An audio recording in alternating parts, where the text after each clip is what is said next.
Naglagay na ang Philippine Coast Guard ng siphoning equipment na gagamitin para sa paghigop ng langis mula sa lumubog na MT Terra Nova. Samantala, naglatag naman ng oil spill boom ang PCG para maiwasan ang pagkalat ng langis mula sa isa pang barko na lumubog naman sa bahagi ng Mariveles, Bataan. Yan ang ulat ni Ryan Lesiges. Positibo ang Philippine Coast Guard o PCG na hindi nalalawag pa ang oil spill matapos lumubog ang MT Terra Nova sa bahagi ng Limay, Bataan na may kargang mahigit 1 milyong litro ng industrial oil. Sabi kasi ng PCG, mula sa nasa 50 drum kada araw na tagas ng langis mula sa barko, nasa 1 litro na lang ito kada oras. Yes, according po sa ating ITAF expert, that is considered to be, that cannot be affect doon po sa ating marine environment. So, isang malaking development po ito sa atin na particularly sa ating pong responders in the area. And then actually po, patuloy pa rin po yung diving operation para po yung 24 valves ay lahat po ay masara natin. Target na magtapusin ng PCG ang pagselyado sa 24 na valves ngayong araw para agad masimulan ang siphoning. Target ng PCG na makapaghigop ng 50,000 litro kada araw para makakuha agad ng 300,000 litro ng langis mula sa barko sa loob ng 1 linggo para maiangat ito. Mula 10 to 14 kilometers, nasa 4 miles na lang ang nakikitang oil spill mula sa MV Terra Nova.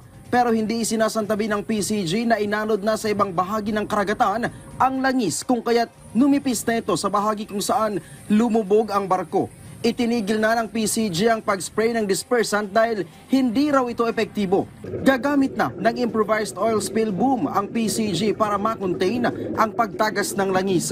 Ang BIFAR, inihahanda ng pamamahagi ng cash assistance sa mga maapektuhang mangingisda sa Bataan, Bulacan at Pampanga. Sa oras na lumala ang sitwasyon, maaaring umabot daw sa 11 milyong mangingisda ang maapektuhan sa Bataan at aabot sa 83 milyong piso ang mawawalang kita sa kada araw. Sa Bulacan naman, maaaring umabot sa 8,000 mangingisda ang maaaring maapektuhan ng oil spill at aabot naman sa 63 milyong piso ang malulugi. Habang sa Pampanga, maaaring umabot sa 7.6 million pesos ang maaaring mawalang kita kada araw dahil sa epekto ng oil spill. Pinag-aaralan naman ng lokal na pamahalaan ng Bataan kung papalawakin pa ang fishing ban dahil sa panganib sa kalusugan. Although BIFAR mentioned na negative pa based on sensory inspection, evaluation, siguro papag-usapan po namin together with the mayors yung suggestion ni Governor Dolor na 4 kilometers away from the Shin ay kinakailangan better as precautionary measure to declare a fishing. Meron ng nakitang presence of oil in a space couple of miles. Ngayon lumipat na siya. Yun yung nasa ibabaw. But what do you find sa ilalim? Ang isda umiikot, lumalangoy. Kaya sabi ko, dapat yung reporting, kung hindi ka na nag-iintay ng result ng technical report, ngayon, doon pa lang sa mere experience that there's presence of oil, several days, that will affect. Samantalang naglagay na ng oil spill boom sa pangalawang motor tanker na lumubog sa bahagi ng Mariveles, Bataan. Nagsasagawa na ang PCG ng initial underwater assessment sa motor tanker Jason Bradley.